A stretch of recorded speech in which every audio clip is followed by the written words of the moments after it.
Okay. Hello, everyone. Welcome to our week 3 of our presentations, of our Crate Frenzy presentations. Brian couldn't be here tonight. He had some personal issues come up, but I will still be your host. It's good to see y'all. It's good for everybody to come on in. Week 1, we did build kits and different vendor robot kits to buy from. Week 2, we did build a robot with team 14503. And then today we have engineering notebook versus portfolios. So before give me a second. Okay, so today's presentation is about the engineering portfolio and engineering notebook from a judge's point of view.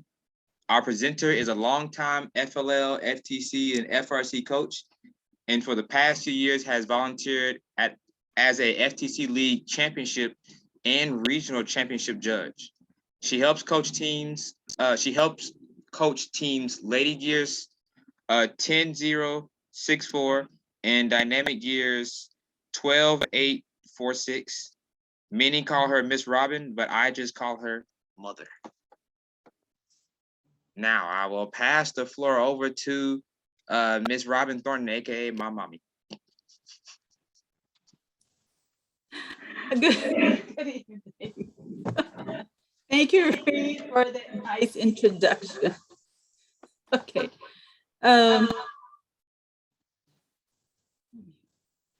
Okay, so awesome. We're in the house near each other with 2 computers, so one of us has to mute while the other one talks, so we get the reverb.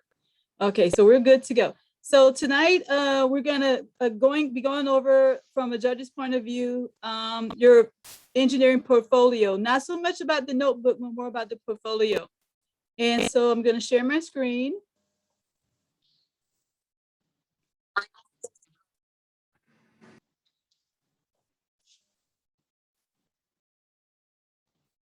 Okay, making your portfolio. First, I want to give credits to Shellbot's FTC team 17324.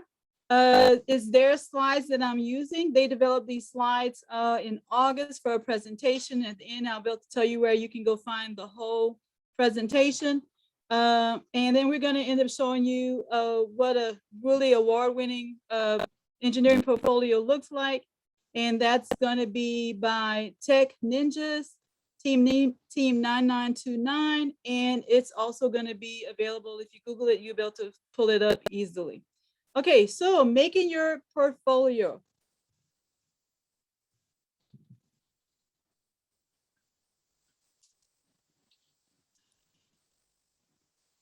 So you need to plan your time. You need to know when it's due. For the majority, if you're going to be face-to-face, you bring your printed portfolio with you to the competition and you present it to the judges at the beginning of your presentation. If you're going to be remote, if you're going to be doing virtual or remote judging, participating in that way, then when your team is added to the roster of teams by whoever's running the league, then you're gonna have to, the coach is gonna have to upload the portfolio, like maybe I think it's a day or 2 before the actual time when your team would present. And so that way it gives the judges an opportunity to, usually it's over a 2-day span time, we get an opportunity to actually see the portfolio and review it. And a lot of times we're able to look at it while the team is doing the presentation. So of course, so know when it's due, know when you want to make some progress on it, and have frequent scheduled meeting times so that the different team members who are helping to put the portfolio together can, cross-reference with each other, check in who's doing what.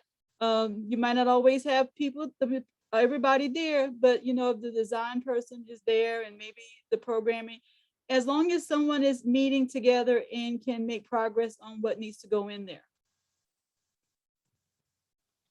Okay, have a content focus.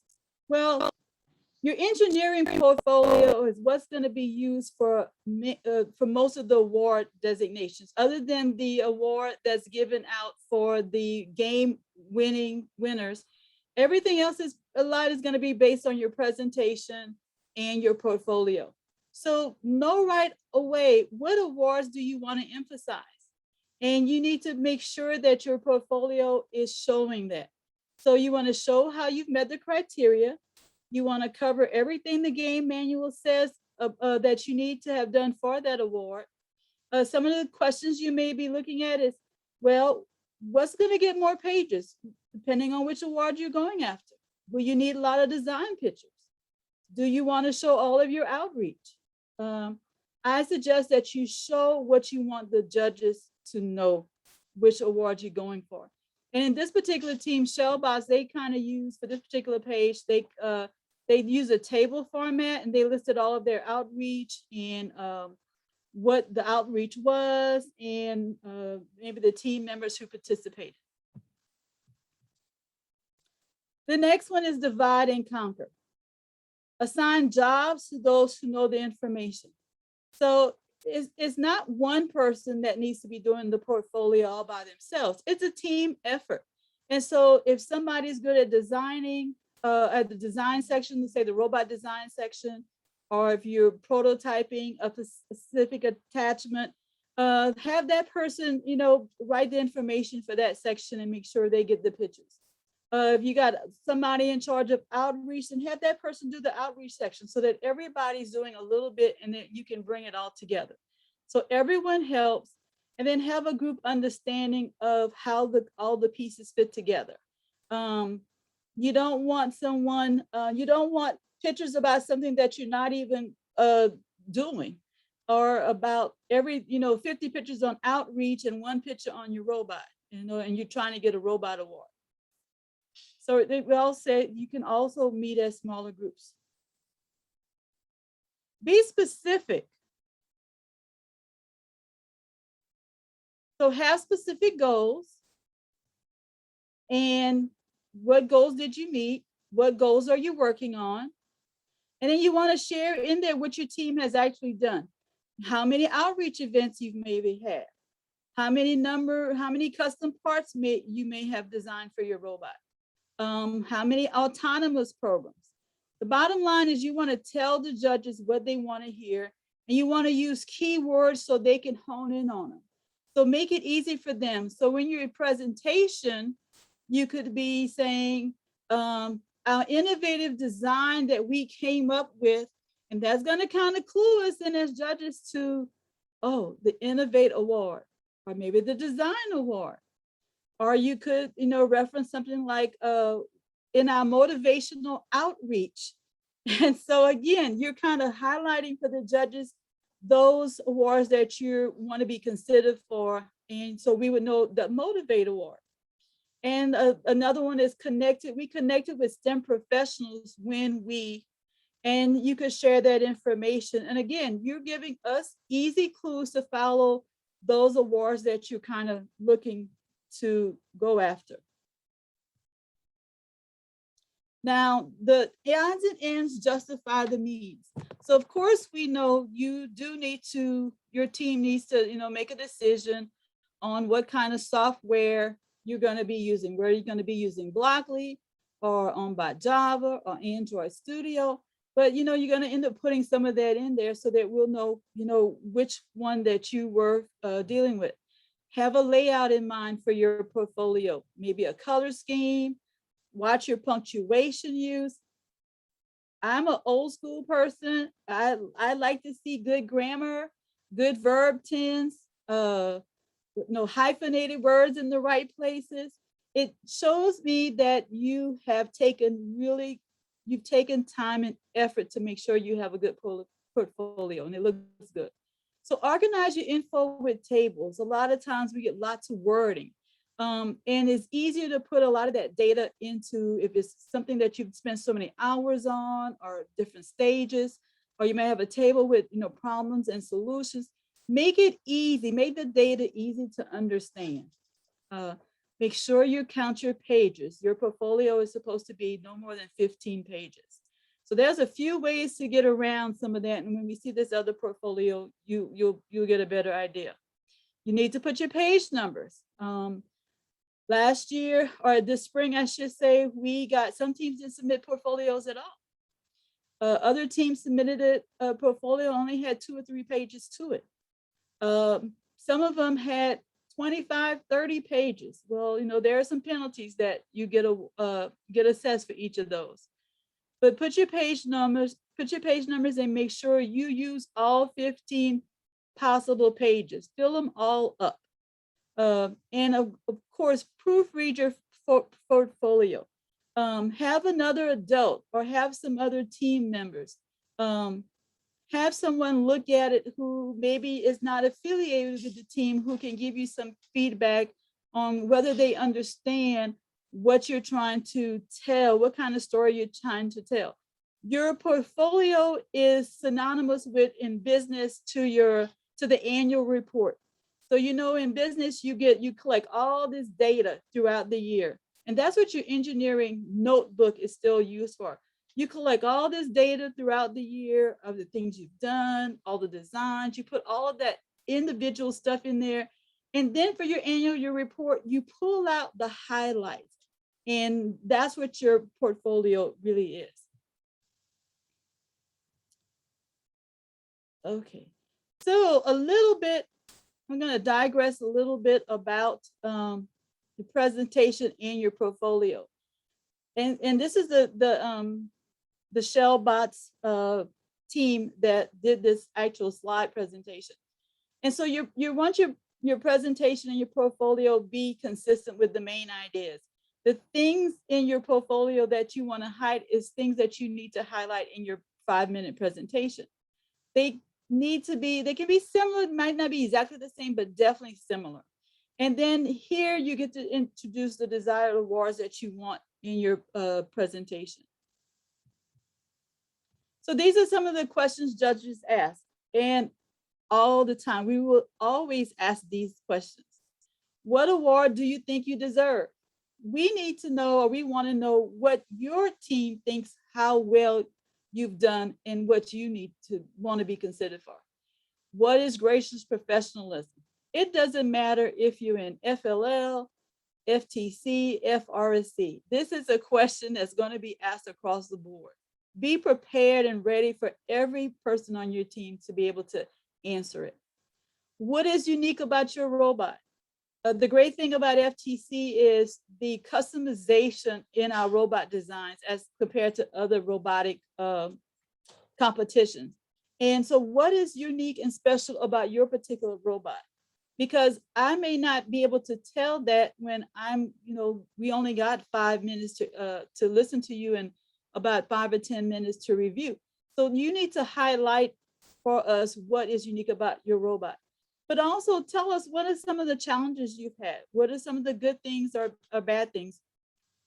Briefly, but you can easily share that. And then what makes your portfolio unique compared to if we were having to look at yours versus someone else? What is something that you haven't told us yet about you or your robot? So I know for a lot of teams, everybody's doing iterations as part of the design in the engineering design process, but everybody doesn't do that. And so maybe it's like, well, we've gotten this far, and if we had more time, this is something else we would have done, or this is something else we plan to do. So decide what award you want, then look at the criteria, follow that criteria. The judges will be judging you based on those criteria. There's no secret strategy. So next thing I want to do is to give you some pointers. Well, first I'm going to tell you a little bit about what the notebook. The notebook is still a part of FTC. It hasn't gone away. It's just that you don't bring your notebook for the presentation, for your team presentation at judging. But you continue to keep up with it. You continue to use it at your team meetings. It's going to continue to tell the story of your team. So like our head judge, Tommy, always said, he should be able to take your notebook and he should be able to go through it and build your robot and know everything about your team intimately by going through your notebook. So you still want to have your table of contents, your page numbers, your benchmarking of what you've done at different parts of the season, a brief summary about your team. But here you can go into more detail about your team members, about their how long they've been in first, maybe their school, what led them to come to robotics, what they've gotten out of it. You can put in your league match information. After every league match, you get the results. You can add that. You can add all of the work days, work meetings, anything that all your drawings, all your designs. You can put in your outreach information. You can go into detail on each of your events. If you want to spend 2 or 3 pages on one event and go through that, what your budget was, who attended, what happened, what was the outcome. This is all stuff you can still put in your notebook. You can highlight your mentors and tell about their workplaces and explain about their companies and what they do, how they help you, how they may have led you to some other sponsorships. And then that SWOT word, your strengths, your weaknesses, your opportunities, your threats. What are those things that you have encountered during this season? We got high points and low points, good things, bad things. We parts that we've designed that didn't work well, and we had to go back to the drawing board and start over again. Your notebook is still the place for that. If you end up doing any scrimmages and you can share things that you found out about your robot or about how to work together with other teams, all of that can go in there, including your business plan, how you're going to sustain your team. Here is a quick like a day-to-day worksheet. You can have your date, your team name, who is actually filling it out, the teams that were involved that day, what the objective was that you wanted to accomplish at that work day or the event that you had, what tasks were assigned or what tasks you plan to accomplish, and then your reflections on how productive you were. You can also include on there what were your future action plans based on the reflections and tasks that you did. So something that you can put in your notebook to show how you're processing or progressing from one meeting to the next. Remember, you still need to put your page numbers in your notebook, and of course, captions on pictures. This goes for the portfolio as well. I can't tell you how many times we see pictures and we kind of figure out that it's got something to do with FTC and robotics, but a lot of times we just don't know what's going on in the picture because there's nothing explaining the picture. It's just pictures. And one of the main things is your strategy. What is your strategy for the game? What angle how are you going to play it? One of the good things about the FTC game each year is there's so many different ways to score and so many different routes you can take, especially when you're filling out that control award form. And so this is an opportunity to show that. And you can also possibly have 2 separate notebooks, one just for design, which we know takes up a lot of pages, and then one to house everything else. Okay, some of the pointers for your presentation. You can use posters with information on it. We always want to know what how many years your team has been in first. One of the things they highlighted was that it needs to be so smooth. Your presentation needs to be so smooth that judges don't have a place to jump in. But honestly, your team has 5 whole minutes to do an uninterrupted presentation before the judges start to ask you questions. You always need to introduce the next person that's going to talk, is nice and courteous. And then if you're the person talking, please say your name and tell us who you are. Make sure that everyone gets a chance to talk and everyone is involved. One of the things that we noticed this year was several of the teams, and I judged at other league, not my own league, but I judged in some other league championships. And it was people didn't bring the robots. We were, it was virtual or remote judging. And you had all the team members there and nobody had the robot. Either they left the robot at school or the robot was in somebody's garage, and it was like, we forgot the robot. And so when they were talking about things and telling us, the only thing we had to fall back on was the portfolio if they had submitted one. So when you're talking about so bring your prototypes. If you have attachments that you design, even if the attachment is actually on the robot and you can design a second one, bring it so that we can get a more in-depth view of what that particular attachment looks like. And then when you're talking about functions on the robot, come up if you're in the presentation and show and point to them. Sometimes the terminology that some of the teams use may not be a terminology I'm familiar with. You know, I may say that doodad, that whatchamacallit, and I didn't know what that whatchamacallit on your particular bot may be. So, you know, share that and show that information. And sometimes the stuff that you all teams are showing us is embedded in the robot. Is maybe on the inside, like in the intake systems, or this year if you got the cargo going, you know, being picked up, and something inside the robot is making it go somewhere else. I just can't tell that sometime by looking at it. I need you to share that with me, what is the process looking like? Okay, so what we're gonna do from here, I'm gonna stop my share and change over to the portfolio.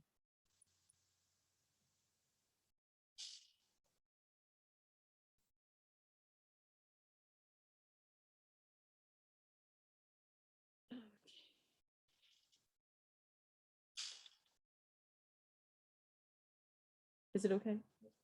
Okay, so what I did on here, instead of you seeing, I'm showing 2 pages at a time, and I made it a little smaller so that you get a better view. This again is Tech Ninja Team FTC 9929.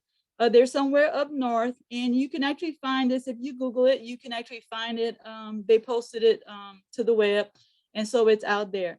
They went to state with their team, and I believe this was an award-winning state portfolio, but it is very good. So their first page, one option is to take a whole page and put your name on it, your team name, your number, engineering portfolio. They'll have this is their little logo.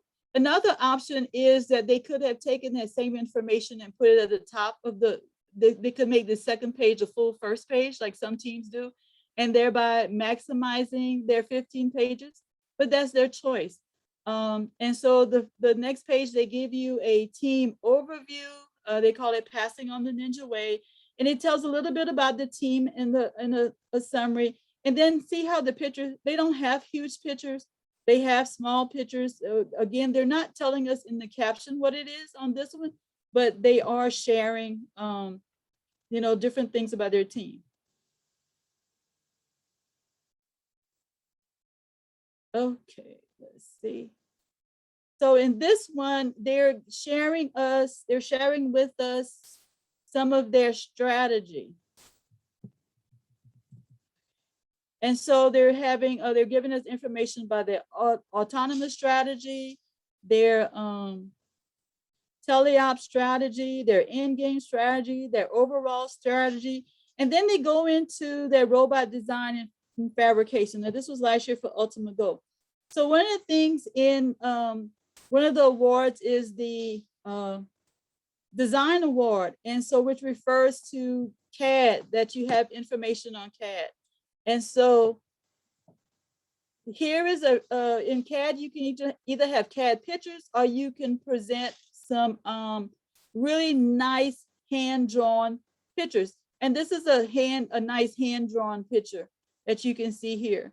And so they also did some testing. So they're showing you pictures that they're doing of testing. I think these guys are really going after the Innovate Award and the Design Award, because they've gone into more detail about their fabrication process. They're showing their final mechanism for their intake system. They're showing how they designed and executed, or their evolution on their launcher. And then they went into their final mechanism. And on here, they gave you some of their CAD photos. And so they're showing what that wobble goal is. how they came up with that. They're also they've shown some CAD pictures with their drive base down here for you. They even actually went in and showed you how they were used the CNC to cut out some of the it says they use some machine thicker parts bearing housings for their intake. So they showed you how they did that. And one of the things to note is the pictures aren't very big. So, you know, as judges, one of the good things about doing the virtual or remote judging was by having these portfolios downloaded, I can put them on a huge screen. I can actually cast to my television if I want. I can make them larger, you know, I can make them smaller. And so that was one of the great things about the judging. I just clicked on that. One of the things that they used was they gave a whole explanation on how they use state machines in order to direct different movements for their robot. Okay. They gave us some information about how they program, they of course use Android Studio, but they gave us information about how they program their remote control for the things that it could do. One of the unique things that they highlighted on here was they use a signaling process with their drive team with LEDs in the robot. So down here in the explanation, if the robot was not ready, the lights, the LED light showed red. When it was fully charged and ready to go, it changed to blue. And then when it was idle, it changed to green. And that was a new one for me. I'm sure teams have come up with that. I see that more in FRC than FTC, but that was something new. One of the other things they did on here was they showed a diagram of how they used Mecanum wheels and how, depending on what they want to do, what the Mecanum wheels did. Okay. So the last two things they did for us, they showed changes they made between their regional tournament championship and their state championship, and said they showed some modifications they made to improve their intake system and their shooter, and then their launcher, and then they gave us information about their testing, and then finally they went into their outreach, and they gave us information about this group that they've been working with for years, and they put together 11,000 packets for these kids. And here you see a picture of them, of the Tech Ninjas with their team.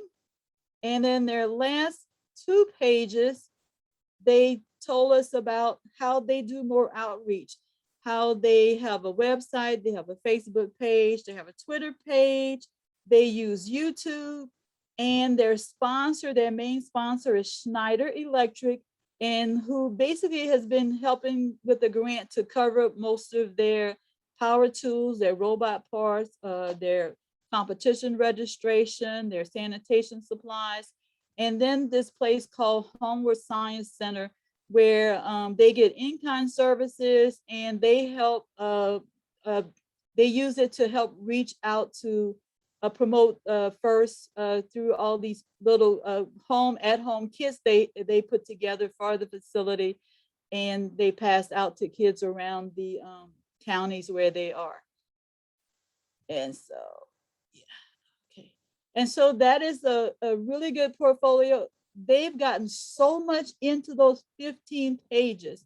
And so as a judge, they're giving me information that I would probably recommend them pretty much for almost every award, if I could, because they've touched on all of the different the different awards, and they've given us enough information to nominate them for more or less each of the awards.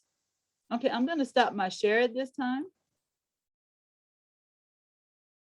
Okay, and I'm going to ask if there's any questions, any comments, anything nice that y'all want to say.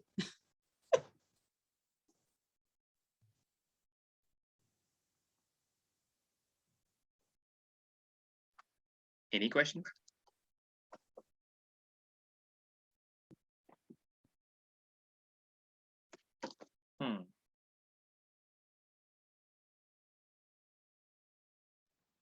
Well, sorry, couldn't get my mute off. What about, what do you like as a judge between the portfolio and the other thing, notebook? Like, which do you prefer? What do you think you can get more information?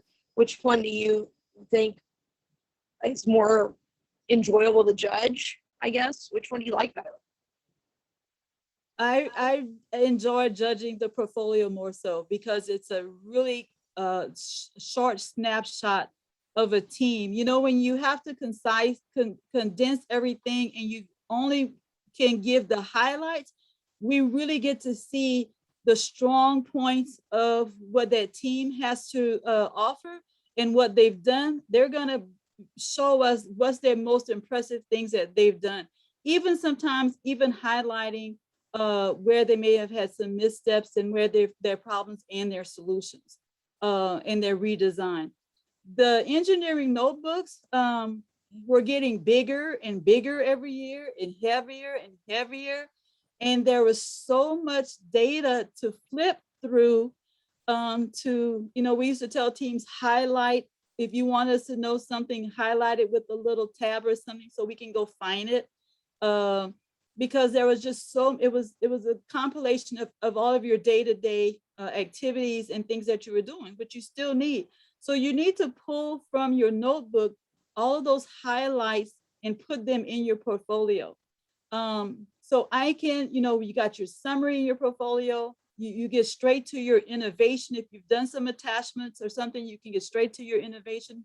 You can get straight to whatever your programming is. Some of the portfolios I've seen have given a little bit of programming, which this one, the Tech Ninjas did. They use some, if they use the tables and like the little flow charts, that's what I was thinking of. They use several little flow charts to briefly show what they were doing in their design process. So as a judge, this year, you know, even though we did remote, I enjoyed being able to actually, I actually had two screens up at the same time, one looking at the portfolio, one listening to the team. And of course, we're always 2 or 3 judges on each presentation, so I'm not doing that by myself. But we got to look at one of us we designated to mainly look at the portfolio and see what the team was telling us about in their presentation and going through it and looking to see what it was. And it also gave us a chance to ask them questions right then and there about the portfolio, because we had access, I think, to the portfolio at least a day in it, 24 hours in advance. So we could kind of look through it, go through it and ask them. We don't normally have that in a regular face-to-face judging, where the team brings in the portfolio, I mean, the judging notebook or the portfolio, you know, when they come in to see us in those 5 minutes. Cool, thank you. You're welcome. So we've learned a lot today about judging. We've learned, make sure you number your pages, make sure you add pictures, make sure you make it nice, make sure you add enough information, not just about your team, but about yourself personally, how you got into the competition, and what you actually did individually and especially on your robot. Because, you know, some teams have specific designs that you can't find nowhere else, or just something else in their head that they brought to life. So, are there any other questions?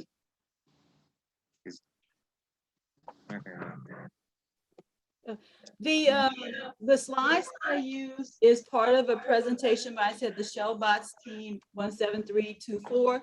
They are actually a part of the FTC Iowa, the state of Iowa. And so actually, if you go to YouTube, you put in FTC Iowa.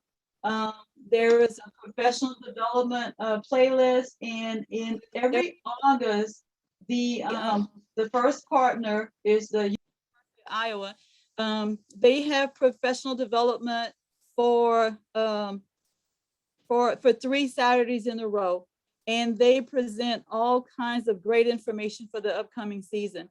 And so this is actually an hour. You can actually watch the hour-long YouTube presentation. The person was kind enough to send me the slides, but you can actually watch the presentation, which had a little bit more information than I gave you.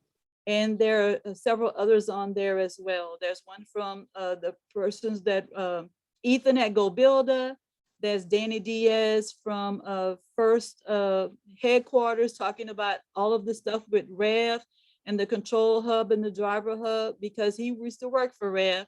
And so he's very knowledgeable about how all those pieces work. So it's about maybe 7 or 8 videos, and that's a resource for you all to use as well, besides these weekly presentations.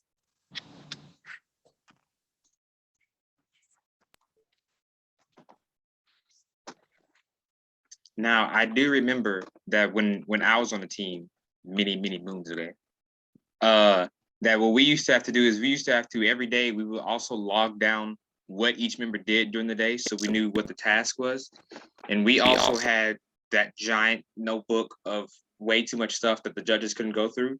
So what we did was we also made a portfolio / pamphlet that's a little trifold pamphlet. So that way it gave a little bit about the team and it gave a little bit about what the robot was. So that way, while we gave our 5-minute presentation to the judges, so that way they wouldn't interrupt us, they could flip through that little pamphlet and still see on both sides what our team was about and what we thought was special about our robot. So there's all little small things, because apparently it impressed the judges. We got Inspire Award that year, many moons ago. How did you become? Oh, that's how.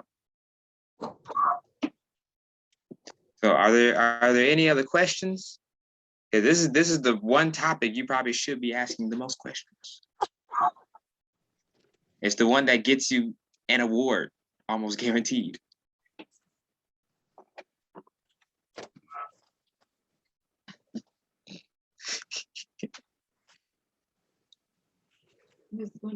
Slow action.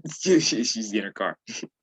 So there aren't any questions. Well, I want to say go home. Just be safe. Are there any questions about Engineering Notebook at all? I know y'all have a few. What size font you want to have? Where there's Something that fits. no questions? Well, I find some, like, the students always want to use tons of different fonts and stuff. I find it super distracting, so I always talk no. But from a judge's standpoint, do you agree they should stick to a consistent 2 or 3 fonts? Yes, more like a 1. And not make it too tiny, we can't see it. Mm-hmm. Oh, you're answering the question? Well, they can hear you too, so. Okay. I forgot I'm right here. Yes, nothing too big, so it might be a font size, 11 or 12. And I always like to use, I don't always use like Arial or Times Roman, like I think it's Georgia. That was New Roman. And there's another one that's a little bit smaller. It's still a size 12 points, but it's a little bit smaller, and it just is easy to read. And remember, 15 pages. The main thing is with your pictures, you can have smaller pictures so we can see, but tell us what's going on in the pictures, and add CAD. If you want to go after the design award for, where you're required to have CAD or some really good, hand-drawn pictures, add more than one picture. Add more than just a picture with your robot. Show us your CAD through different phases. So if you're going to show a phase about, like in the Tech Ninjas, you're going to show something about a design with your robot, and you were able to CAD that part as well, then show that to us. Because I can't honestly recommend a team for an award for CAD when you only have one CAD picture in there. That's not showing that you are really using CAD. You have a command of it. Now, also remember that the Inspire Award, you have to be overall good and high marks in every other award category to be qualified for the Inspire Award. So if you do end up getting one of the other award, whether it be the Innovation Award, the Motivate Award, the design award. If you do end up getting that award, then that means you won't be in the qualification for Inspire Award, because the Inspire Award is the overall award. It even technically tops the winning alliance, because if you realize that competitions, they announce the Inspire Award first, they move on to the next competitions, usually it's regionals or state, and then it's the first seeded alliance, then the second seeded alliance, and then the Inspire oh yeah, Award second winner, then the second Inspire Award, then the second seeded alliance, and then the third Inspire Award. So the Inspire Award, your notebook is almost guaranteed for you to go far.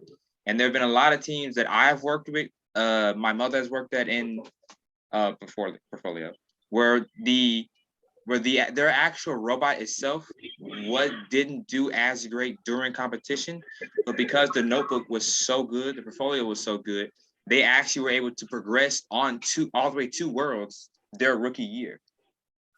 Era 404 specifically. Their notebook was so good, and their robot was so good that they moved on easily through each competition to get to Worlds, and then it just became a thing.